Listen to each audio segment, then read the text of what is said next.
नमस्कार विद्यार्थी मित्रांनो, मॅथ्स एक्सप्लोरर या यूट्यूब चॅनलमध्ये आपणा सर्वांचं स्वागत. आपण शेवटच्या व्हिडिओमध्ये क्वाड्रॅटिक इक्वेशन या लेसनमधील प्रॉब्लेम सेटचे पहिले 13 क्वेश्चन सॉल्व्ह केलेले होते. सो आता या व्हिडिओमध्ये आपण प्रॉब्लेम सेटचा क्वेश्चन नंबर 14 सॉल्व्ह करतोय. थोडासा लेंदी आहे क्वेश्चन, परंतु क्वेश्चन समजल्याशिवाय क्वेश्चन सॉल्व्ह करायला समजत नाही. सो पहिल्यांदा आपण क्वेश्चन समजून घेऊया. Mister Dinesh own and agricultural farm at village Talwel. Okay, म्हणजे इथं एक मिस्टर दिनेशला तळवेल या व्हिलेजमध्ये एक ॲग्रिकल्चरल फार्म त्याने खरेदी केलेला आहे. ओके, त्याचं स्वतःचं आहे. The length of the farm is 10 metre more than twice its breadth. आता जे काही फार्म आहे ते फार्म एक तर रेक्टँग्युलर पार्टमध्ये असणारे किंवा रेक्टँग्युलर आकार असणारे, त्याचा समजा आपण असा घेतला रेक्टँग्युलर फार्म आहे त्याचा, असं समजूया आपण. ठीक आहे, आणि काय सांगितलेलं आहे की length of the farm is 10 metre more than twice the breadth. Okay, मग आता जर ब्रीथ आपण एक्स सपोज केली तर लेंथ काय होणार, तर 10 metre more than twice the breadth, म्हणजे twice the breadth plus twice the breadth x येणार प्लस 10, म्हणजे 2x प्लस 10 येणार आहे इथं length. In order to harvest rain water in dug a square shape pond inside the farm. आता तिथं जे rain water तिथं हार्वेस्ट करायचं, म्हणजे तिथं रेन वॉटर त्यांना साठवण्यासाठी त्यांनी एक काय केलं, एक पॉन्ड, एक तळ जे आहे स्क्वेअर आकाराचं तिथं तयार केलं फार्ममध्ये आतमध्येच. The side of the pond is 1/3 of the breadth. मग आता जे या पॉन्डचं जे काही साईड जे आहे ती 1/3 आहे कोणाच्या, ब्रीथच्या. मग आता इथं आपल्याला माहिती आहे स्क्वेअर शेप म्हणजे सर्व साईड सेम असणार आहेत. 1/3 ऑफ ब्रीथ म्हणजेच काय येणार, x/3 येणार आहे साईड. ठीक आहे, पुढं the area of the farm is 20 times the area of the pond. म्हणजे या फार्मचा जो एरिया आहे तो त्या पॉन्डच्या एरियाचा 20 टाइम्स आहे. Okay, find the length and breadth of the farm and the pond. म्हणजे ही लेंथ काढायची आहे, ब्रीथ काढायची आणि पोंडची साईड सुद्धा आपल्याला इथं काढायची आहे. ठीक आहे, तर चला मग आपण आता हे एक्झाम्पल सॉल्व्ह करायला घेऊया. पहिल्यांदा आपण जे सपोज केलेलं आहे इथं फिगरमध्ये ते इकडं आपण राईट करूया. लेट पहिला आपण breadth. Okay, the breadth be x. Okay, breadth आपण x मीटर सपोज केली, x मीटर. त्यानंतर देअरफॉर लेंथ काय होणार, मग दिलेल्या क्वेश्चनमध्ये ज्याप्रमाणे दिले तसं लेंथ होणार 2x प्लस 10 होणार, बरोबर. आणि side of pond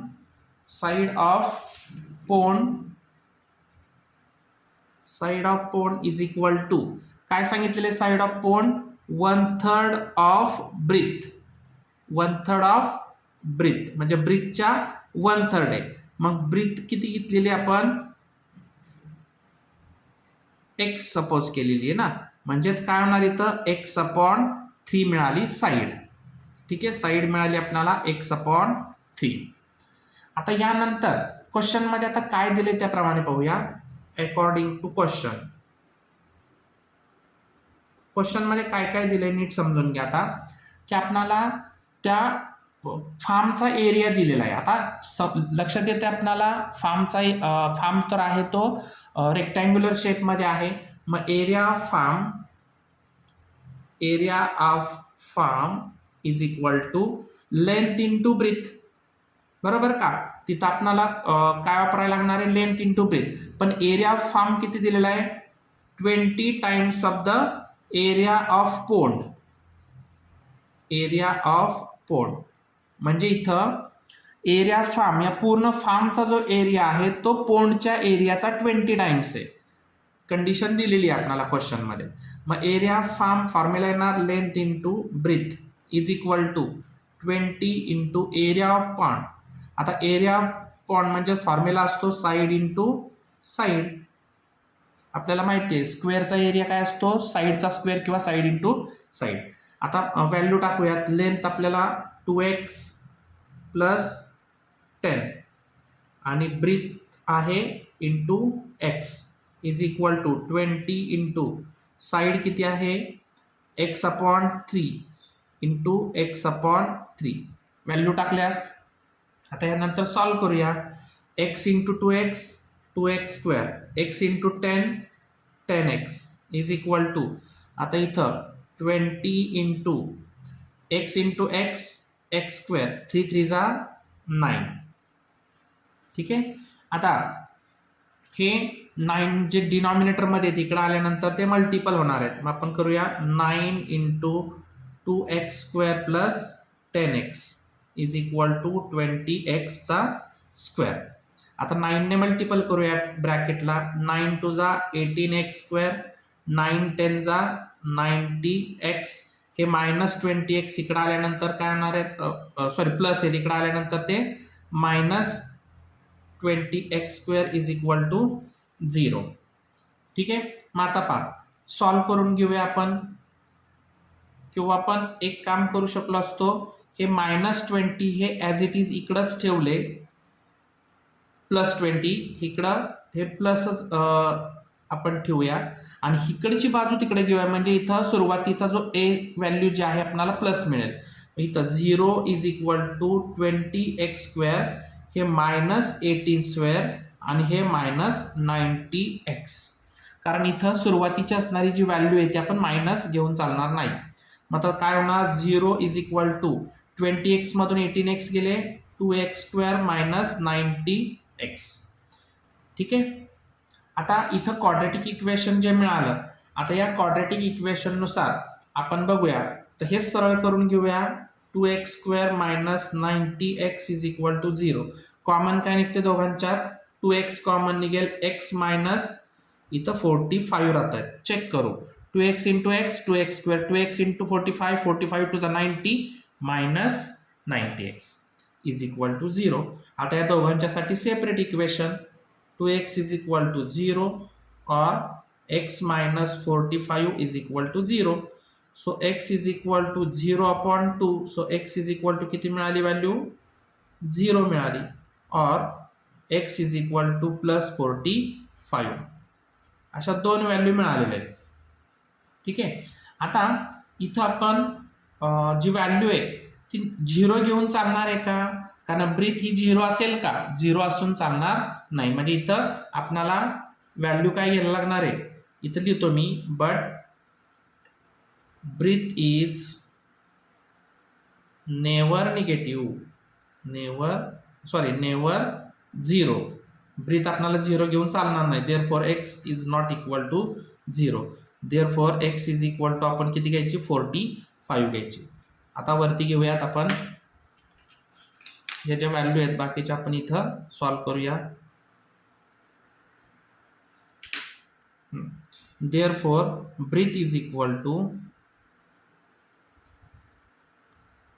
x is equal to 45 metre. Breadth मिळाली 45 तर लेंथ काय होणार length is equal to 2x plus 10 आपण घेतलेली आहे. So 2 into 45 plus 10 45 to the 90 plus 10 means 100 metre length मिळाली फार्मची. आता आपणाला पॉन्डची साईड काढायची. Side of pond is equal to x upon 3. So एक्सची व्हॅल्यू आलेली आहे 45 अपॉन 3. सो आता इथं 15 3 जा 45 सो मिळाले 15 मीटर साईड ऑफ पॉन्ड. अशा पद्धतीने ह्या सर्व व्हॅल्यू इथं आपल्याला मिळालेल्या आहेत. So take screenshot. This is the question number 14. The next question number 15. What is the question number 15? A tank fills completely in 2 hours. आता नीट समजून घ्या हा क्वेश्चन. ह्याच्यापूर्वी आपण एक बघा वर्कचा सेम क्वेश्चन पाहिलेला होता या टाईपमधला. सेम तसाच हा क्वेश्चन आपल्याला इथं सॉल्व करायचा आहे. काय बघा tank fills completely in 2 hours. एक जो टँक आहे तो if both the taps are open जर दोन्हीच्या दोन्ही नळ आपण जर ओपन केले तर आपल्याला जो टँक आहे टाकी आहे पाण्याची ती 2 hours मध्ये कम्प्लीट फिल होते. If only one of the tap is open at the given time, जर दिलेल्या टाईममध्ये फक्त एकच टॅप ओपन केला, the smaller tap takes 3 hours more than the larger one to fill the tap. तर बघा, जो स्मॉलर टॅप आहे तो 3 hours मोर म्हणजे 3 तास जास्त वेळ घेतोय तो टँक कंप्लीट करण्यासाठी. Okay, how much time does each tap take to fill the tank completely. तर दोन्हीच्या दोन्ही टॅपला वेगवेगळ्या जर आपण काढायची म्हणले तर दोन्ही टॅपला सेपरेट जी टँक आहे ती फिल करण्यासाठी किती वेळ लागेल, असा हा क्वेश्चन आहे. तर क्वेश्चन आपण सॉल्व्ह करूया. पहा, पहिल्यांदा आपण जो लार्जर टॅप आहे तो लार्जर टॅप एक्स सपोज करायला लागणार आहे टाईम त्याचा, आणि नंतर त्याच्यापासून आपल्याला 3 hours मोर लागणार आहेत स्मॉलर टॅपला. सो आपण इथं let the larger tap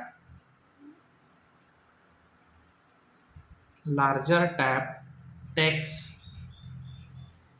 x hours to fill complete tank.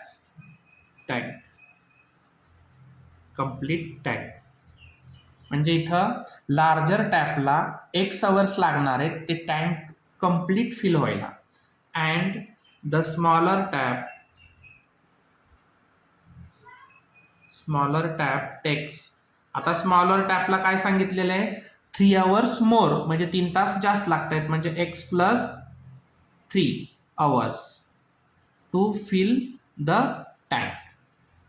Okay, then आता आपण एक काम करूया की 1 hours एक तासामध्ये तो टँक फिल होण्यासाठी 1/x लागणार या लार्जर टॅपला, आणि 2 hours 2/x होणार. तसेच स्मॉलर टॅपला 1/x + 3 आणि लार्जर टॅपला तिथं आपोआपच काय होणार, म्हणजे 2 तासासाठी 2/x + 3.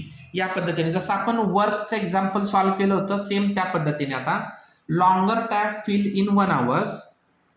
बघा, longer tap fill in 1 hour. आता एका तासामध्ये लार्जर टॅपला किती वेळ लागणार आहे, तर 1/x. Then larger tap also fill in 2 hours. आता 2 तासामध्ये त्याला किती लागणार, कारण 2 तास सांगितलं ना टायमिंग, म्हणून 2/x. ठीक आहे. आता smaller tap fill in 1 hour is equal to 1/x + 3. So smaller tap fill in 2 hours. आता 2 तासांमध्ये किती लागणार, 2/x + 3. ठीक आहे. या सर्व कंडिशन्स आपण इथं राईट करून घेतल्या. आता क्वेश्चनमध्ये दिल्याप्रमाणे अकॉर्डिंग टू क्वेश्चन, काय क्वेश्चनमध्ये दिलेले आहे आपणाला, तर ह्या दोघांमधून आपणाला म्हणजे दोघांमध्ये मिळून 2 hours लागलेत ना, दोघांमध्ये 2 तासासाठी लागणारा, दोघांनी मिळून एक टँक त्यांनी फिल केलेला आहे.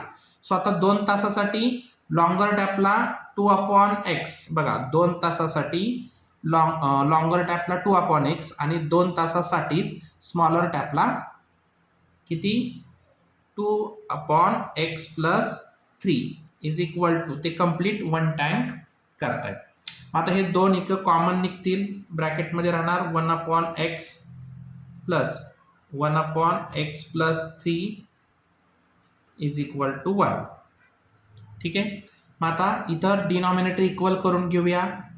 Okay, 2 in bracket 1 × x + 3 + 1 × x, आणि इथं कॉमन डिनॉमिनेटर काय येणार, मग आता दोघांनाही त्या एक्सला x + 3 ने, x + 3 ला x ने, म्हणजे इथं कॉमन येणार x + 3 is equal to 1.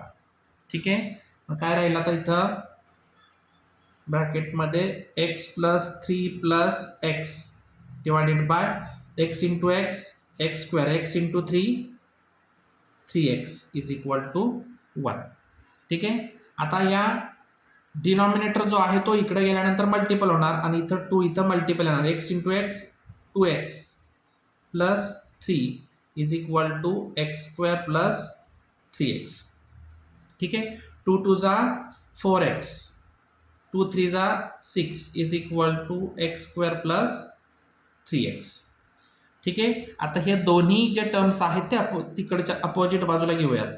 X square plus 3x हे 4x इकडे आल्यानंतर मायनस आणि हे -6. सो 0 इज इक्वल टू, या दोघांमध्ये लाईक टर्म्स आहेत, कॅल्क्युलेशन होत आहे. प्लस मायनस मायनस 4x मधून 3x गेले, -1x means only x, -6. Therefore quadratic equation काय मिळालं, x square minus x minus 6 is equal to 0.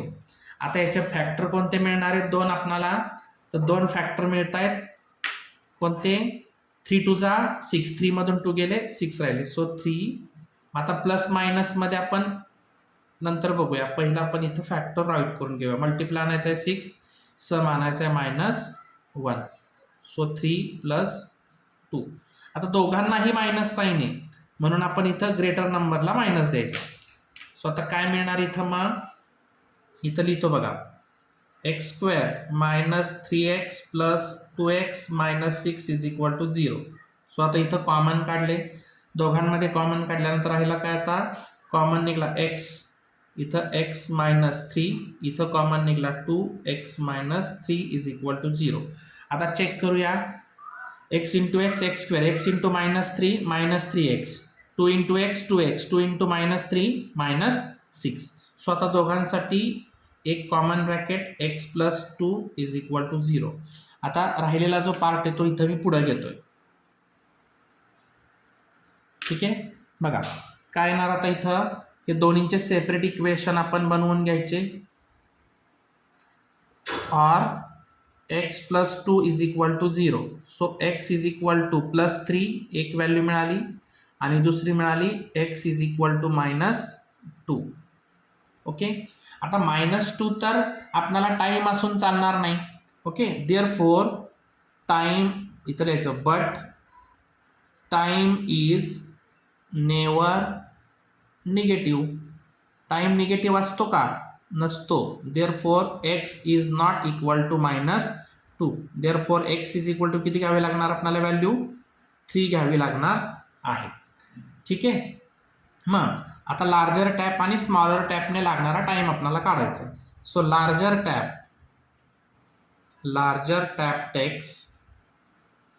टॅपने किती वेळ घेतलेला आहे, लार्जर टॅप x आहे, so x is equal to 3 hours. Larger टॅपला किती वेळ लागला, 3 hours. And smaller tap text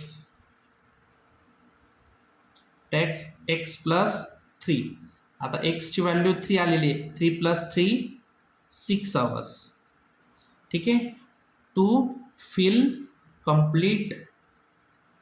the tank completely, म्हणजे दोन्ही वेगवेगळे जे काही टॅप आपण जर ओपन केले तर दोघांसाठी किती टाईम लागणार आहे, पहिल्या लार्जर टॅपला लागणार 3 hours आणि स्मॉलर टॅपला 6 hours. बघा 3 hours मोर लागलेले आहेत ना, म्हणजे 3 आणि 6 इथं बरोबर आपले आलेला आहे क्वेश्चन.